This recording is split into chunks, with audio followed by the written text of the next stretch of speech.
Raflesia Haryadi dari Prodi Perbankan Syariah dari Lokal PS 4D dengan NIM 1963100. Baiklah, di sini saya akan mempresentasikan hasil isi dari laporan saya yang berjudul Laporan Kunjungan Bank Syariah tentang Pembiayaan atau Pinjaman Konsumtif atau Modal Kerja.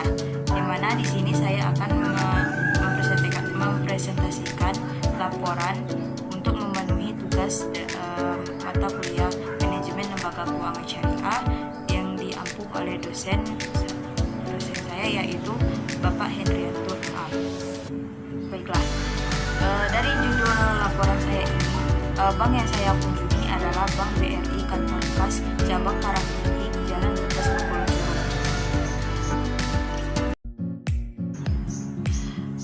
Yang mana di sini saya menjelaskan dari latar belakang wawancara. Bank adalah badan usaha yang menghimpun dana dari masyarakat dalam bentuk simpanan dan menyalurkannya kembali kepada masyarakat dalam bentuk kredit maupun bentuk-bentuk lainnya dalam rangka meningkatkan taraf hidup rakyat yang lebih layak. Alhamdulillah saya ucapkan karena saya mendapatkan kesempatan untuk melaksanakan wawancara yang mana saya berperan sebagai nasabah perbankan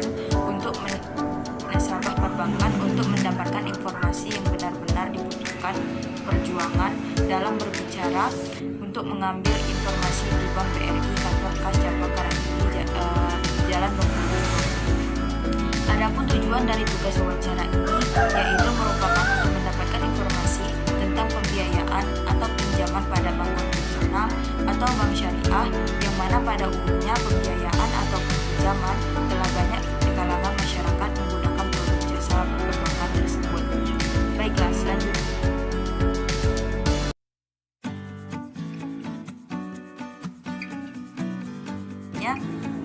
saya akan menjelaskan tujuan penelitian wawancara. Pertama yaitu untuk mengetahui informasi pinjaman yang ada di Bank BRI konvensional. Yang kedua yaitu untuk membandingkan pinjaman pada bank konvensional dengan bank syariah. Yang ketiga yaitu untuk memenuhi tugas wawancara perbankan syariah. Yang ketiga yaitu topik wawancara. Topik wawancara saya ini yaitu bertopik tentang pembiayaan pada perbankan. Adapun waktu dan tempat di mana wawancara ini dilakukan pada hari atau tanggal 17 sampai 18 Juli 2021 pada pukul 9 pagi waktu Indonesia Barat sampai dengan yang bertempat di Desa Karangtinggi, Jalan Lintas Bengkulu Curug.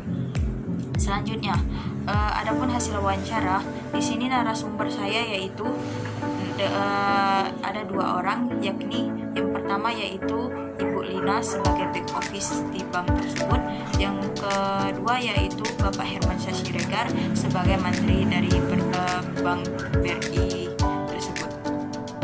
Kemudian selanjutnya, di sini saya akan menjelaskan transkrip hasil wawancara, yang mana pada saat wawancara pertama saya datang sebagai nasabah, yang mana saya mendatangi Bank BRI Kantor Kas Karangtinggi sebagai nasabah untuk ke teller sebagai nasabah penabung, dan tahap kedua saya menemui bagian customer service sebagai nasabah untuk menanyakan pinjaman. Di saat kami sebagai nasabah di teller, pada saat selesai menabung, kami bertanya kepada teller bank tersebut apakah di Bank BRI Kantor Kas ada menerima pinjaman atau tidak, dan ternyata bank tersebut tidak ada pinjaman dan menyarankan kami untuk ke Bank BRI unit. Namun di saat kami bertanya kepada back office bank tersebut, beliau juga mengatakan hal yang sama. Tetapi beliau menanyakan kembali kepada kami atas pertanyaan yang kami berikan, yang mana beliau langsung menanyakan kepada kami atau menanyakan pinjaman sejumlah berapa dan usaha apa yang telah dijalankan. Kemudian pinjaman Bank BRI umumnya yaitu kredit usaha rakyat atau KUR dan pinjaman umum. Kemudian yang mana KUR diberikan kepada masyarakat yang membutuhkan dana untuk menambah modal usaha yang pinjamannya hanya berkisar 5 juta sampai 30 juta saja. Kemudian pinjaman umum yang diberikan kepada masyarakat yang membutuhkan untuk investasi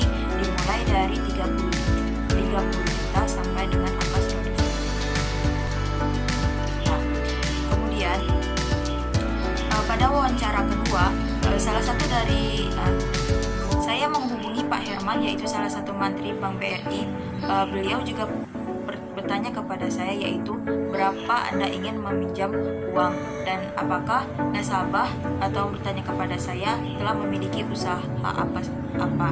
Kemudian beliau menanyakan kebutuhan apa yang akan dipenuhi untuk pinjaman yang akan diajukan. Beliau juga menjelaskan bahwasanya pinjaman KUR diberikan untuk membantu nasabah yang membutuhkan tambahan modal kerja atau usaha yang telah dijalaninya. Adapun datanya, yaitu pada tahun 2021 pinjaman KUR diberikan mulai dari 5 juta sampai 25 juta. Sedangkan pada pinjaman komersial, yaitu pinjaman yang diberikan kepada masyarakat atau nasabah untuk modal usaha, atau kata lainnya yaitu supply chain financing, pinjaman komersial sebelumnya diberikan kepada nasabah mulai dari angka 30 juta sampai 100 juta. Dan pada data tahun ini, yaitu pada tahun 2021, diberikan kepada nasabah mulai dari angka 37 juta sampai 200 juta dengan syarat NPL, yaitu non-performing loan, di bawah 3%. Nah, kemudian dilihat juga seberapa besar kemampuan nasabah dalam memenuhi kewajibannya. Kemudian pinjaman KUR diberikan dengan suku bunga efektif sejumlah 9% dan tidak dipungut biaya administrasi serta biaya provisi. Kemudian persyaratan yang diberikan oleh Bank BRI kepada nasabah untuk dipenuhi atas pinjaman KUR yang diajukan, yaitu pertama, calon nasabah atau pinjaman telah melakukan usaha yang produktif dan layak. Yang kedua, yaitu nasabah telah melakukan usaha yang secara aktif minimal 6 bulan. Yang ketiga, yaitu nasabah tidak sedang menerima kredit dari perbankan kecuali kredit konsumtif. Selanjutnya, yang keempat, yaitu nasabah memberikan biodata identitas seperti KTP, kartu keluarga, dan surat izin usaha. Yang kelima, yaitu nasabah memenuhi persyaratan administrasi. Yang kemudian, pinjaman komersial untuk modal kerja atau supply chain financing membantu nasabah dalam modal kerja dalam rangka pembangunan dan ataupun konstruksi. Adapun syarat-syarat yang harus dipenuhi untuk pinjaman ini, yaitu pertama, kontrak kerja dari prinsipal. Yang kedua, yaitu identitas seperti KTP dan NPWP. Yang ketiga, yaitu legalitas usaha atau SIUP, surat izin usaha perdagangan atau SITU, surat izin terbit usaha, dan akta pendiri atau perubahan.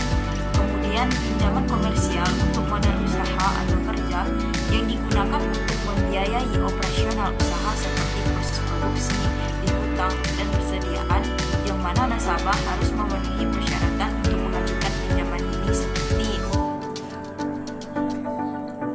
pertama, yaitu identitas seperti KTP atau NPWP.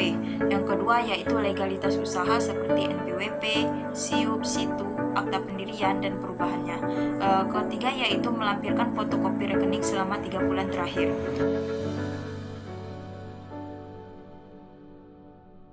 Selanjutnya, analisis fikih, yang mana pada pinjaman KUR yang diberikan oleh Bank BRI konvensional dapat dilakukan dengan menggunakan akad murabaha, karena bank memberikan pembiayaan kepada nasabah untuk memenuhi modal usaha nasabah serta membantu masyarakat kecil.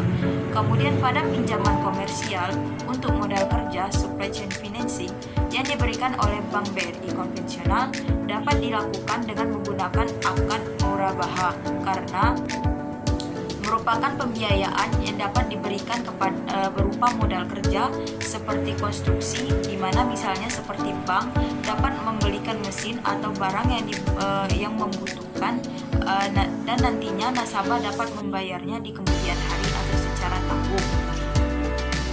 Kemudian pada pinjaman komersial untuk modal usaha atau kerja yang diberikan oleh Bank BRI konvensional dapat dilakukan dengan menggunakan akad murabaha, karena merupakan pembiayaan yang diberikan langsung kepada nasabah untuk memenuhi kebutuhan nasabah dan dapat dibayar atau dilunasi secara tanggung. Pada pinjaman Kemudian pada pinjaman komersial untuk investasi yang diberikan oleh Bank BRI konvensional dapat dilakukan dengan menggunakan akad murabaha, karena merupakan jual beli barang dengan menyatakan harga dan keuntungan yang diperoleh, yang mana pembayarannya dapat secara langsung dan ditanggungkan.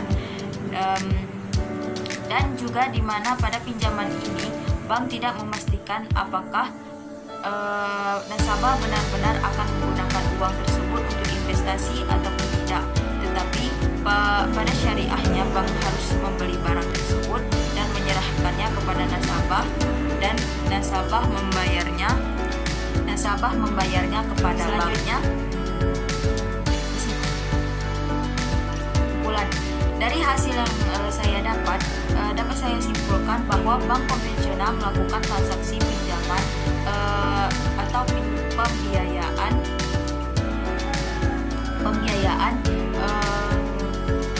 sama seperti halnya dengan bank syariah. Walaupun pembiayaan atau pinjaman pada bank konvensional dapat dilakukan ataupun sama dengan bank syariah, tetapi perbedaannya masih tetap jelas, yaitu bank konvensional menggunakan suku bunga. Tetapi pada bank konvensional pinjaman tersebut hanyalah kur dan komersial, walaupun terdapat pembagian di dalam pembiayaan komersial tersebut, yang mana masih ada ketidakjelasan untuk memahaminya bagi nasabah.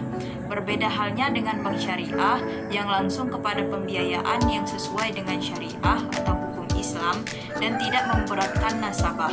Dalam pembiayaan, bank konvensional masih tetap menggunakan suku bunga, yang mana bank syariah tidak selalu tetap, sedangkan pada bank syariah pembiayaan sesuai dengan perolehan pihak bank ajukan dan disepakati oleh nasabah.